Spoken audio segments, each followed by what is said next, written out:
Delhi liquor కేసులో arrest అయిన BRS MLC కవిత ED custody నేటితో ముగియనుంది. మరి కాసేపట్లో కవితను రౌస్ అవెన్యూ కోర్టులో హాజరుపరచనున్నారు ఈడీ అధికారులు.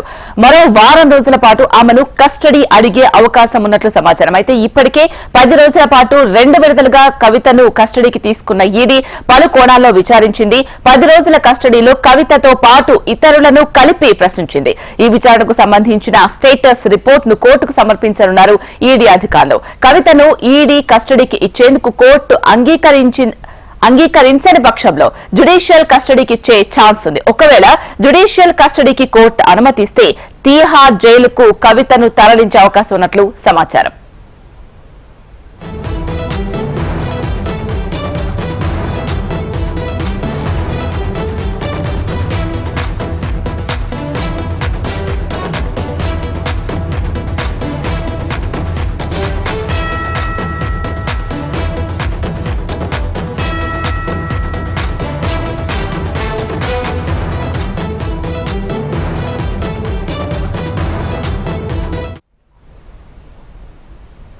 ఢిల్లీ లిక్కర్ కేసులో అరెస్ట్ అయిన బీఆర్ఎస్ ఎమ్మెల్సీ కవిత ఈడీ కస్టడీ నేటితో ముగియనుంది. మరి కాసేపట్లో కవితను రౌస్ అవెన్యూ కోర్టులో హాజరుపరచనున్నారు ఈడీ అధికారులు. మరో వారం రోజుల పాటు ఆమెను కస్టడీ అడిగే అవకాశం ఉన్నట్లు తెలుస్తోంది. అయితే ఇప్పటికే 10 రోజుల పాటు 2 విడతలుగా కవితను కస్టడీకి తీసుకున్న ఈడీ పలు కోణాల్లో విచారించడం జరిగింది. 10 రోజుల కస్టడీలో కవితతో పాటు ఇతరులను కలిపి ప్రశ్నించింది. ఈ విచారణకు సంబంధించిన స్టేటస్ రిపోర్ట్ ను కోర్టుకు సమర్పించనున్నారు ఈడీ అధికారులు. కవితను ఈడీ కస్టడీకి ఇచ్చేందుకు కోర్టు అంగీకరించని పక్షంలో జ్యుడిషియల్ కస్టడీకి ఇచ్చే ఛాన్స్ ఉంది. ఒకవేళ జ్యుడిషియల్ కస్టడీకి కోర్టు అనుమతిస్తే తీహార్ జైలుకు కవితను తరలించే అవకాశం ఉన్నట్లు సమాచారం. ఇక దీనికి సంబంధించి మరింత సమాచారం అందించడానికి మా ప్రతినిధి ఢిల్లీ నుంచి శిరీష్ లైవ్ లో సిద్ధంగా ఉన్నారు. శిరీష్, చెప్పండి, కవితను జ్యుడిషియల్ కస్టడీకి ఇచ్చే అవకాశాలు ఎక్కువగా ఉన్నాయా? మరికొద్ది సేపట్లో ఎమ్మెల్సీ కవితను తీసుకొని ఈడీ అధికారులు ఎన్ఫోర్స్మెంట్ డైరెక్టరేట్ సంబంధించిన అధికారులు రౌస్ అవెన్యూ కోర్టు కూడా చేరుకుంటారు. మరికొద్ది సేపట్లో కవితను ప్రస్తుతం మనం చూస్తున్న ఈ గేట్ నెంబర్ 1 గుండా లోపలికి తీసుకెళ్లే అవకాశం కూడా కనబడుతోంది. అయితే ఇటు కేజ్రీవాల్ ను కూడా 3వ రోజు కస్టడీలో విచారిస్తున్నారు. దీనికి సంబంధించి ఇప్పటికే అనేక అంశాలన్నిటి కూడా కవితతోటి డిస్కషన్ చేసినట్లుగా కూడా సమాచారం. అయితే ఇవాళతోటి బీఆర్ఎస్ ఎమ్మెల్సీ కవిత యొక్క కస్టడీ అనేది కూడా ముగియడంతో ఆమెను బెయిల్ ఇస్తారా లేదా జైలుకు పంపుతారా లేకపోతే నెక్స్ట్ ఏంటిది అనేది కూడా తెలుగు రాష్ట్రాలతో పాటుగా జాతీయ స్థాయిలో కూడా చాలా ఉత్కంఠత అనేది కూడా నెలకొంది. అయితే ఈరోజు కవితను కస్టడీ అనేది కూడా ముగియనుంది కాబట్టి మరికొన్ని రోజుల పాటు కూడా కస్టడీకి అడుగుతూ ఈడీ అధికారులు కోర్టులో ప్రవేశపెట్టే అవకాశం కూడా ఉంది. అయితే దీనిపై కౌంటర్ దాఖలు చేయాలని చెప్పేసి ఇప్పటికే ఈడీని రౌస్ అవెన్యూ కోర్టు ఆదేశించడం కూడా జరిగింది. అయితే కవిత బెయిల్ పిటిషన్ అనేది కూడా ప్రస్తుతం రౌస్ అవెన్యూ కోర్టులో పెండింగ్లో ఉంది. దీనిపైన ఈరోజు ఈడీ కౌంటర్ అనేది కూడా దాఖలు చేసే అవకాశం ఉంది. కవితకు బెయిల్ ఇవ్వడాన్ని వ్యతిరేకిస్తూ ఈ కౌంటర్ అనేది కూడా ఈడీ అధికారులు దాఖలు చేసే అవకాశం కూడా ఉండడంతో అయితే కవితకు బెయిల్ వస్తుందా లేదనేది కూడా ఆసక్తికరంగా మారింది. 10 రోజుల విచారణలో భాగంగా అనేక కీలక అంశాలను ఇక్కడ ప్రస్తావించినట్లుగా కూడా తెలుస్తుంది. అయితే కవిత కోర్టు అనుమతితోటి కవితను 2 విడతల్లో మొత్తం 10 రోజుల పాటు కస్టడీకి తీసుకున్న ఈడీ పలు అంశాలపైన ఆమెను విచారించడం కూడా జరిగింది. ఈ నేరపూరితమైన సొమ్మును ఎలా ఉపయోగించారు, ఎక్కడి నుంచి ఎక్కడికి తరలించారు, ఇందులో మేకా శ్రవణ్ యొక్క పాత్ర ఏంటిది అనే అంశాలపైన ఈడీ అధికారులు సమాధానాలు రాబట్టే ప్రయత్నం అనేది కూడా చేశారు. అయితే ఇప్పటికే స్వాధీనం చేసుకున్న ఫోన్లో కీలక ఆధారాలను కూడా ఈడీ అధికారులు సేకరించినట్లుగా కూడా తెలుస్తోంది. దీంతో పాటుగా ఈ కేసులో హైదరాబాద్లోని కవిత బంధువుల ఇళ్లలో ఈడీ సోదాలన్నింటి కూడా నిర్వహించడం జరిగింది.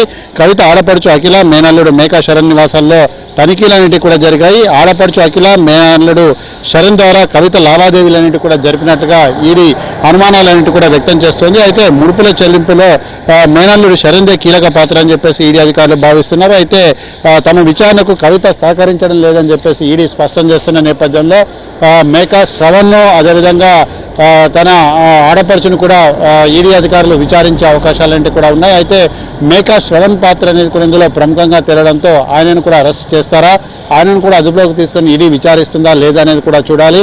మరికొద్ది నిమిషాల్లో ఈడీ సంబంధించిన కేసులో రౌజ్ అవెన్యూ కోర్టులో 2 కీలక అంశాలపై వాదనలు లాంటివి కూడా జరగనున్నాయి. కవితను మరికొన్ని రోజుల పాటు కస్టడీకి కోరుతూ ఈడీ దాఖలు చేసే పిటిషన్ పైన విచారణ అనేది కూడా జరగనుంది. అదేవిధంగా తనకు బెయిల్ ఇవ్వాలని చెప్పేసి కవిత దాఖలు చేసిన బెయిల్ పిటిషన్ పైన కూడా విచారణ అనేది కూడా జరగనుంది. సో ఇక్కడ 3 అంశాలు అనేవి కూడా ఉన్నాయి. కవితకు బెయిల్ వస్తుందా అనేది ప్రధాన అంశం. ఒకవేళ కవితకు బెయిల్ రాకపోతే ఆమెను మళ్ళీ ఈడీ కస్టడీకి ఇస్తారా, ఇస్తే ఎన్ని రోజుల పాటు ఇచ్చే అవకాశం ఉందనేది కూడా మరికొద్ది సేపట్లో తేలనుంది. దాంతోపాటుగా ఒకవేళ కవితను ఈడీ కస్టడీకి కనుక కోర్టు నిరాకరించిన పక్షంలో ఆమెను జ్యుడిషియల్ కస్టడీకి పంపిస్తారా లేదనేది కూడా చూడాలి. ఒకవేళ జ్యుడిషియల్ కస్టడీ కనుక పంపించిన నేపథ్యంలో తిహార్ జైలుకు కవితను పంపే అవకాశాలు కూడా కనపడుతున్నాయి. శీల, సురేష్, ఇప్పుడున్న సిచ్యువేషన్ లో కవితకు బెయిల్ వచ్చే అవకాశాలు ఎంతవరకు ఉన్నాయి? కవిత తరపు న్యాయవాదులు దీనికి సంబంధించి ఏం చెప్తున్నారు? అయితే మనీ లాండరింగ్ సంబంధించిన కేసుల్లో సాధారణంగా దీనిపైన ఛార్జ్ షీట్ కానీ అనుబంధ ఛార్జ్ షీట్ అనేది కానీ ఫైల్ అయ్యేంత వరకు కూడా బెయిల్ రావడం అనేది కూడా దాదాపు అసాధ్యమని చెప్పొచ్చు. ఎందుకంటే ఢిల్లీ లిక్కర్ స్కామ్కి సంబంధించిన కేసుల్లో ఎవరైతే ఆరోపణలు ఎదుర్కొంటున్నారో వాళ్ళందరి విషయంలో కూడా ఇదే జరిగింది. కేవలం మాగుంట రాఘవ, శరత్ చంద్ర రెడ్డి వీళ్ళిద్దరికి మాత్రమే బెయిల్ అనేది కూడా లభించింది. అప్రూవల్గా మారిన వాళ్ళకు కొన్ని షరతులు కూడా బెయిల్ అనేది కూడా కోర్టు ఇవ్వడం అనేది కూడా జరిగింది.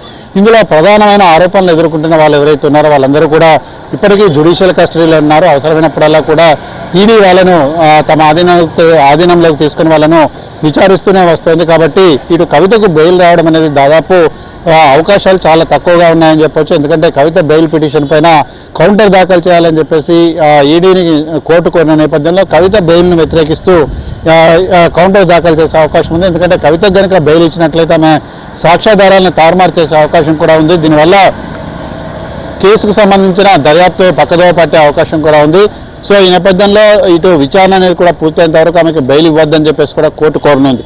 సో ఈ నేపథ్యంలో కవితను మరొక 4 రోజుల కస్టడీకి ఇస్తారా, లేకపోతే జ్యుడిషియల్ కస్టడీలో ఉంచి అవసరమైనప్పుడు విచారించుకోమని చెప్పేసి ఈడీకి అనుమతి ఇస్తారనేది కూడా చూడాలి. దాదాపుగా బెయిల్ అవకాశాలు చాలా తక్కువగా ఉన్నప్పటికీ కూడా కవిత తరపు న్యాయవాదులు మాత్రం తమ వంతు ప్రయత్నం చేస్తున్నారు. ఎందుకంటే ఈ కేసుకు సంబంధించి 10 రోజుల పాటు ఈడీ ఏ అంశాలైతే విచారించిందో ఆ అంశాల ఆధారంగానే కూడా దర్యాప్తు అనేది కూడా జరిగే అవకాశాలన్నింటి కూడా కనపడుతున్నాయి. అడిగిన ప్రశ్నలనే మళ్ళీ అడుగుతున్నారు తప్ప ఇందులో కొత్త అంశాలు ఏంటి కూడా లేవు. విచారించడానికి ఇంకా ఎటువంటి అంశాలన్నింటి కూడా లేవు. కాబట్టి కవితను విడిచిపెట్టండి, ఆమె విచారణకు పిలిచినప్పుడల్లా కూడా వస్తుంది, విచారణకు సహకరిస్తుందని చెప్పేసి కూడా లాయర్లు కోర్టును కోరే అవకాశం ఉంది. అయితే కవిత తరపు న్యాయవాదుల యొక్క విజ్ఞప్తితోటి కోర్టు ఎంతవరకు ఏకీభవిస్తుంది అనేది కూడా చూడాల్సి ఉంది. శీల, సురేష్, ఈ 10 రోజుల కస్టడీలో కవితతో పాటు మిగతా వాళ్ళని కలిపి విచారించినట్టుగా తెలుస్తోంది. దాంట్లో కేజ్రీవాల్ కూడా ఉన్నారా?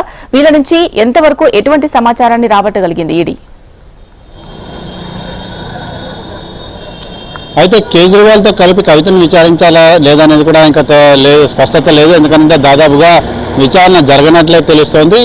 ఇప్పుడు ఈడీ అడగబోయేది కూడా అదే. ఎందుకంటే కేజ్రీవాల్తో కలిపి కవితను విచారించాల్సి ఉంటుంది కాబట్టి మరోసారి కస్టడీ కోరుతారేమోనని అనుమానం వ్యక్తమవుతుంది. అయితే కేజ్రీవాల్కి నెల 28 వరకు కూడా కస్టడీ అనేది కూడా ఉంది. కాబట్టి కవితను కూడా ఈ నెల 28 వరకు కూడా కస్టడీకి అనుమతిస్తూ కోర్టు ఉత్తర్వులన్నీ కూడా జారీ చేయవచ్చు అనేది కూడా ఇక్కడ కోర్టు దగ్గర ఉన్న సమాచారం. ఆ తర్వాతనే కవితకు సంబంధించి జ్యుడిషియల్ కస్టడీ విషయంలో నిర్ణయం అనేది కూడా తీసుకునే అవకాశాలు ఏంటి కూడా కనపడుతున్నాయి. అయితే కొంతమందితో కలిపి కవితను విచారించాల్సిన అవసరం అనేది కూడా ఉంది. కాబట్టి ఈ కస్టడీ అనేది కూడా పొడిగించమని చెప్పేసి కూడా ఈడీ ప్రధానంగా కోరుతోంది. కేజ్రీవాల్తో కూడా కలిపి కవితను విచారిస్తారా లేదా అనేది కూడా తేలాల్సిందే. అయితే తప్పనిసరిగా, ఎందుకంటే ముడుపులు ఇచ్చానని చెప్తోంది కవిత తరపున, వాళ్ళు తీసుకున్నారనే ఆరోపణలు ఎదుర్కొంటున్నది కేజ్రీవాల్. కాబట్టి వీళ్ళిద్దరిని కూడా కలిపి విచారించాల్సిన అవసరం ఉందనే విషయాన్ని కూడా కోర్టుకు ఈడీ అధికారులు తెలియజేసే అవకాశం ఉంటుంది. శీల, రైట్. Thank you Suresh.